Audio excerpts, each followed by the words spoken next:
Hello, everyone. We only have about 5 minutes before the actual main event starts. So let's just talk about this quickly. If you know, then you know. If you know, then you know. If you understand what I'm referencing in the stream title, then you know what's going on. There's some hot startup news that's been making the rounds. It's actually kind of funny. This is, if anything, this is incredibly indicative of the idea that it's technically easier to get a job than you believe. You're just really bad at getting a job. This is probably the most imposter syndrome triggering thing that you could ever possibly run into. Or if you're a glass half full, empty kind of guy, then it's like this is like a good spur of the moment inspiration motivation thing to help you realize that it's easier, that you're more capable of getting a job than you think you are. So this is like a 50-50 here. Okay. So how many of you have confidence issues and how many of you don't have confidence issues? You're going to slide either way.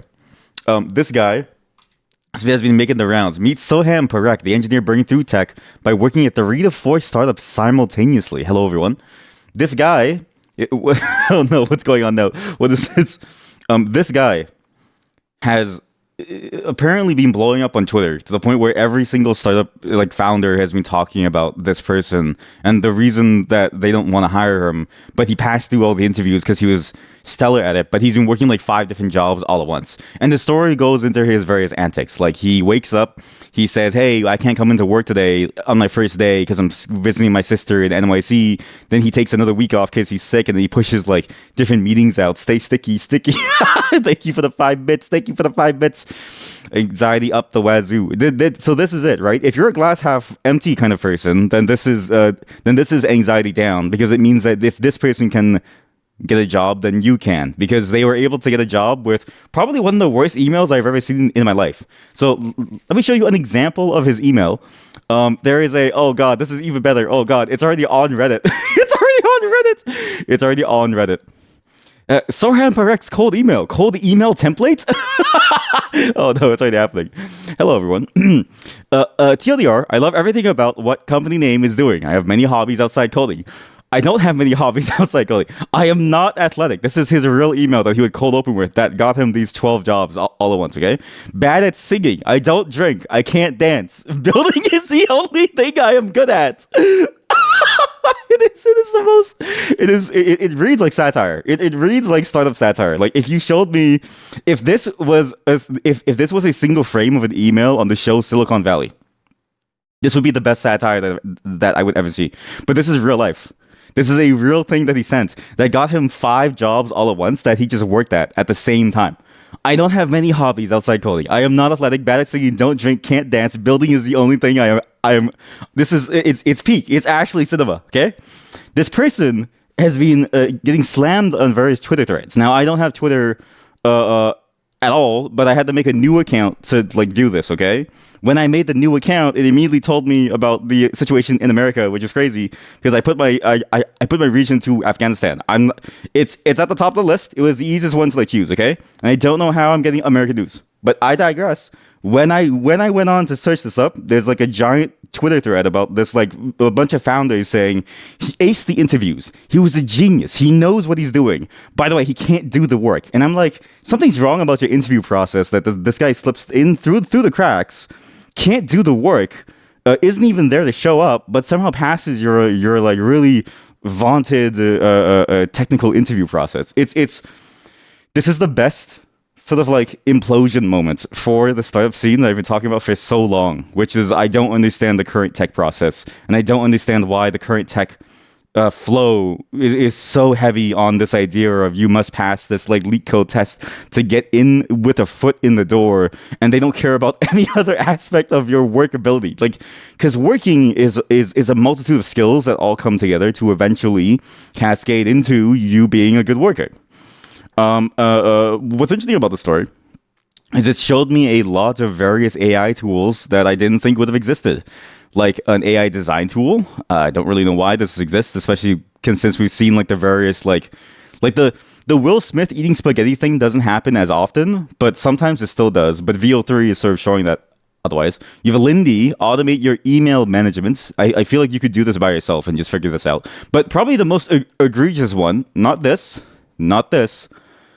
this. AI relationship management. Buddy.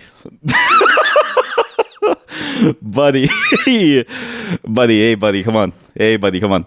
This is hey buddy, come on. AI relationship management, all your pals from all your socials. Pally helps you keep track, search across, and build relationships with the people that matter most. You, somebody out there could be talking to you right now, and they could be using Pally. Somebody out there could be talking to you, and they're just asking an AI if you're worth talking to, and so much more. Connect every platform, share your network, find the strongest intro path to anyone, searchable notes. Who did I speak to about X? Like, why do you need this? Why don't you remember the moment and the experience of sharing something with somebody? I remember my moments with all of you. This is not an AI buddy. This is an AI tool that they use to not have to bother actually talking to people. Yes, to not have to bother talking to people, not have to bother remembering about what you talked about, not having to bother about caring about and sort of internalizing these like memories and experiences that you have with people like normal people, but this tool does it for you. So this is the type of company that is coming out of like, the Silicon Valley. This is the type of company that gets millions of dollars in funding, and this engineer that everyone's ragging on about is getting jobs at these companies, and he was able to fool five of them, but he was also able to do the work. So clearly, on some level, all of this is a farce. So if you think that you can't make it in life, just know that there are other people out there who are so much worse than you that have made it in life, and it's not because you're a failure, it's because they're duplicitous. They're incredibly duplicitous about what they are. To be fair, that is a conversation you have in the chat every once in a while. A person joins, invites me, and goes, "Who are you? You are my friends, but I have no idea how we met." You know what? Yeah, but I chalked it up to like early Alzheimer's or like lead in gasoline, right? Like that to me is more of a symptom of the lead in gasoline that's been in our atmosphere for a couple of years, or like early onset Alzheimer's and like dementia. Just like memory loss hits you hard, right? I'm 30 now, so it's like when the memory loss hits you, it's really bad because you wake up and you go, "Who am I? What am I? What am I doing here?" You go out, you buy a Corvette, you just go out, you don't know what's like going on, and you have no clue how to live your life anymore. Sorry, that got really dark. But hey, it reminds me of a song, which is good because I need to go get ready now. We're going to be playing some Rabbit and Steel today with Grumpy Meganay, Hebesaurus, Nagi. I don't know why it took me so long to remember everyone's names. Sorry, I just woke up. Pipelines for fundraising. Wait. The automatic tagging into list. Deeply enriched profiles based on volume. Pipelines for fundraising, hiring, sales. Oh, that's so sad. Like imagine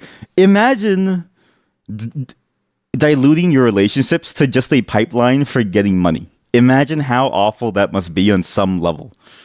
And yet, this is what people want. Like, this is what people genuinely enjoy. Hell yeah, let me manage my friends with an AI that sells them on my product. You know what's crazy? I actually got hit up once by somebody who was trying to do, like, a pyramid scheme. And I was like, okay, well, this is cool and all, but I don't know if I really want to, like buy into your pyramid scheme because it doesn't really, like... I thought we were just here to hang out. Like they wanted me to come over and then hang out with them and like have some dinner. And I was like, yeah, sure, I'll come over for some dinner. No, they just wanted to sell me on something. Anyways, just I want you to keep that feeling in your head that some people genuinely are using an AI to talk to you as I get things ready and set up with the people that are actually real. This is a song called Once in a Lifetime by Talking Heads. I'm pretty sure I've played this at some point, but it doesn't show up in my notes, so I don't actually know. It's going to be very loud, so just don't die. When I went to get the blood test, they took out 3 vials of blood from my body, and I said to the guy, "I'm not going to pass out," but I used to pass out, and he was like, "Do you want to do it on the bed?" And I was like, "No, I'm good. I'm not going to pass out." I took it, and my vision started getting blurry. And then he was like, "Are you okay? You're turning incredibly pale." And I don't know what I said, but what he told me was, what you said was, "Oh, you're okay." That's when he knew things were going wrong. So, we'll be live in 2-3 hours time. Hey, so you know what? If you want to go check out a stream, check out a Heb stream. Are you going to be playing the Warhammer game, or are you going to be playing the other game? Because there was 2 games that you were playing. One was like, I can't remember the name of the other game, but it looked fun actually. And you're playing with Mr. Kanungus Among Us, right? So yeah, Tavern Talk. That's the one. That's the one. That game actually looked really nice. But yeah, go check her out. Go check everyone out that I played with. Nagi, Hepasaurus, Grumpy Megaday. I'm gonna go. Bye everyone. I'm gonna KO. I have to sleep. You're hoping to finish it. Would you? Okay. How would you rate the game in terms of like compared to like I don't know like what like compared to other such styles of games? Would you say that the game is like good so far? Because that game seemed really cool. I looked in your stream one time because I was like half asleep and I was like, oh, this is actually really cool. Because I usually never go on the like I usually never go on Twitch otherwise. I'm basically off of Twitch the entire day. Because especially too, because like you get to like mix the drinks and stuff, which seem nice. But yeah, um, do go check her out. I'm gonna KO as fast as I can because I need to sleep. Bye everyone.